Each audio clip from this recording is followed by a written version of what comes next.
Hello learners, welcome back to my YouTube channel. तो आज हम पढ़ेंगे फंडामेंटल थ्योरम ऑफ अर्थमेटिक के बारे में। हमने इसे अपने पहली वाली वीडियो में पढ़ा था, यूक्लिड डिवीजन लेमा। तो आप वहां जाकर देख सकते हैं, मैंने लिंक डाल दिया है डिस्क्रिप्शन बॉक्स में। तो फंडामेंटल थ्योरम ऑफ अर्थमेटिक, ये थ्योरम क्या कहता है? Says that every composite number can be factorised as a product of a prime. इसका क्या मतलब है? कंपोजिट नंबर्स को हम लिख सकते हैं उसके मतलब प्राइम नंबर्स के प्रोडक्ट को ही कंपोजिट नंबर बोलते हैं। यानी कि कंपोजिट नंबर्स वो होते हैं, कंपोजिट नंबर्स, आई होप आपको पता होगा पर फिर भी बता देती हूँ। कंपोजिट नंबर्स वो होते हैं जिनके मोर देन 2 फैक्टर्स होते हैं। जिन नंबर के 2 ही फैक्टर होते हैं वो तो क्या हो जाते हैं? Prime numbers. और जिन नंबर के मोर देन 2 फैक्टर्स होते हैं वो क्या होता है? Composite number. हम इस फंडामेंटल थ्योरम को हम समझते हैं एक एग्जांपल के थ्रू। ये थ्योरम क्या कहता है कि composite number is equals to product of primes. Prime number आपको पता होगा कौन कौन से होते हैं, जैसे कि 2, 3, 5, 7, 11, 13 एक्सेट्रा एक्सेट्रा। ये सारे हमारे प्राइम नंबर्स होते हैं ये सभी। तो हम समझते हैं इसको एग्जांपल के थ्रू। लाइक मैंने एग्जांपल लिया है आपकी एक्सरसाइज 1.2 का क्वेश्चन नंबर फर्स्ट का सेकंड पार्ट मैंने यहाँ पे लिया है। ये बोल रहा है कि 156 को एक्सप्रेस करो as a composite number as a product of its prime. तो 156 को हम प्राइम फैक्टराइजेशन करते हैं। सबसे पहले प्राइम फैक्टराइजेशन आप सभी को आता होगा, कैसे करते हैं?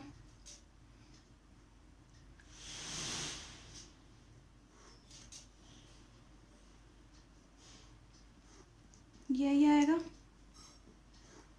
प्राइम फैक्टराइजेशन करेंगे 156 को, तो हम क्या लिख सकते हैं? 156 is equals to 2 into 2 into 3 into 13 हम लिख सकते हैं।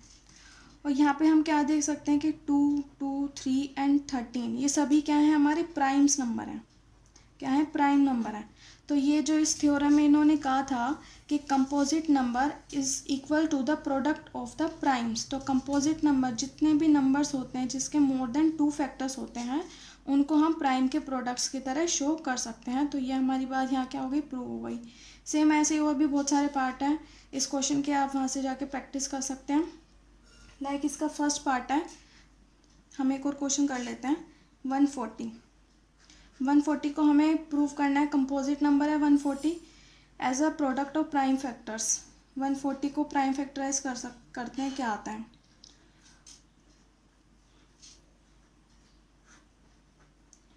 5 से जाएगा, 5 7 सा एंड देन 7 1 सा। तो 140 क्या है? 140 is equals to 2 into 2 into 5 into 7, यानी कि ये सारे क्या है? हमारे प्राइम नंबर्स हैं। और 140 क्या हो गया? कंपोजिट नंबर हो गया जिसको हम एज अ प्राइम हमने लिख दिया। तो ये यहीं पर यही बात कह रहा है। सो आई होप ये आपको क्लियर होगा। तो हम नेक्स्ट क्वेश्चन करते हैं। सो गाइस, हमारी एक्सरसाइज 1.2 का सेकंड क्वेश्चन क्या है? Find the LCM and HCF following pair of integers and verify that LCM into HCF is equals to the product of the numbers.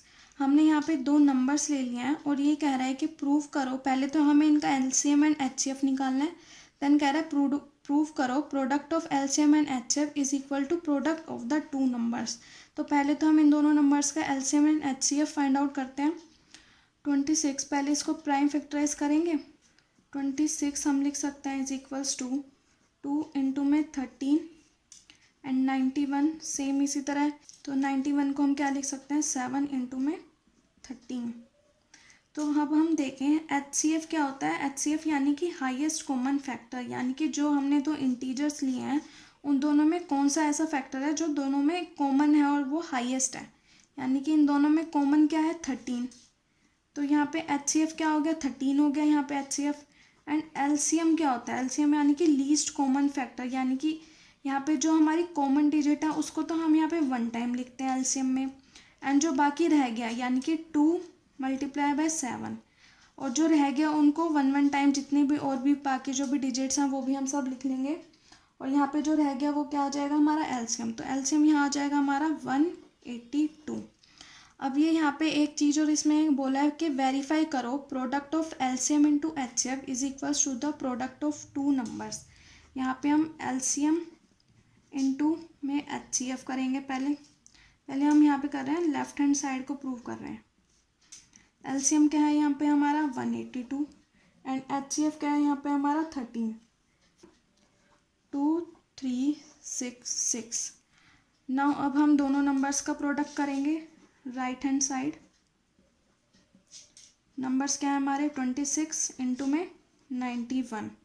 इन दोनों का प्रोडक्ट करेंगे, आप देखेंगे यही आएगा सेम एग्जैक्ट 2, 3, 6, 6। यानी कि हम कह सकते हैं ये एक प्रॉपर्टी भी हो गई एलसीएम एंड एचसीएफ की कि जो दो नंबर्स हैं उनका एलसीएम एंड एचसीएफ का प्रोडक्ट और नंबर्स का प्रोडक्ट आपस में क्या होगा, इक्वल होगा। तो यानी कि हमें क्वेश्चन इस तरह से भी दे सकते हैं, आपको एलसीएम दे देंगे, एचसीएफ दे देंगे एंड कोई भी एक नंबर दे देंगे, बोलेंगे दूसरा नंबर क्या है। इस टाइप के क्वेश्चंस भी आपको पूछ सकते हैं। तो आगे हम ऐसे क्वेश्चंस भी करेंगे। तो चलिए अपना अगला क्वेश्चन देखते हैं। आई होप ये आपको समझ आ गया होगा। सो गाइस ये क्वेश्चन नंबर 4 है। मैंने यहाँ पे क्वेश्चन नंबर 3 स्किप किया है बिकॉज वो भी सेम हमारा क्वेश्चन नंबर 2 की तरह था। हमें एक्सेप्ट 2 डिजिट हमें यहाँ पे थर्ड क्वेश्चन में 3 डिजिट दी हुई थी और तीनों का हमें प्राइम फैक्टराइजेशन करके एलसीएम एंड एचसीएफ निकालना था। सेम उसी मेथड्स होगा।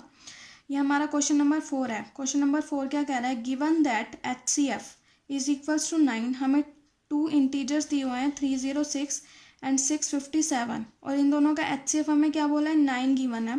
फाइंड द एलसीएम, हमें एलसीएम फाइंड करने को कहा था। तो प्रीवियस क्वेश्चन में हमने एक फॉर्मूला निकाला था, एलसीएम इंटू में HCF is equals to product of numbers. तो यहाँ पे हमें एलसीएम तो गिवन नहीं है, वो हमें फाइंड आउट करना है। एचसीएफ क्या गिवन है 9 एंड नंबर्स क्या है हमारे 306 एंड 657। तो हम ये लिख सकते हैं LCM is equals to 306 into में 657 डिवाइड बाय 9। ये आपको आता होगा, यहाँ पे मैंने क्रॉस मल्टीप्लाई करा है सिंपली और कुछ भी नहीं करा। इसको सॉल्व करने पे हमारा एलसीएम आ जाएगा 223338, यही आएगा। तो आप यहाँ पे देख सकते हैं कि हमने सेम उसी सिंपल उसी मेथड को लगा के उसी इक्वेशन को लगा के हमने यहाँ पे एलसीएम फाइंड आउट कर लिया। आपको क्वेश्चन ऐसे भी पूछा जा सकता है, आपको एलसीएम दे देंगे देन 2 नंबर्स दे देंगे एंड एचसीएफ तो सेम इसी तरीके से यहाँ पे एलसीएम की वैल्यू पुट कर देंगे एंड दोनों नंबर्स का प्रोडक्ट करेंगे एंड देन उसको डिवाइड करेंगे तो हमारा यहाँ पे क्या आ जाएगा एचसीएफ आ जाएगा। तो आपको क्वेश्चंस किसी भी वैरायटी ऑफ क्वेश्चंस इन पे बन सकते हैं। तो आपको बस मेथड पता होना चाहिए, क्वेश्चन इजीली सॉल्व हो जाएगा। प्राइम फैक्टराइजेशन से सारे मेथड क्वेश्चंस हमें सॉल्व करने हैं सेम इसी तरीके से। तो guys that's all for today. तो आज हमने 3 क्वेश्चंस करे हैं, बाकी के इसके पार्ट्स आप खुद ही ट्राई करेंगे क्योंकि सिमिलर हैं बिल्कुल।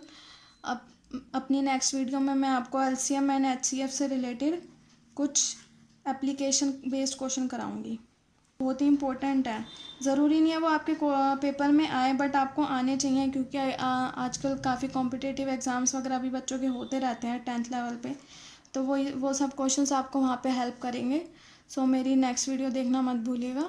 सो I hope you like the video and like share and subscribe. अगर आपको कोई भी डाउट होता है तो मुझे कमेंट सेक्शन में ज़रूर बताएं। Thank you and keep learning.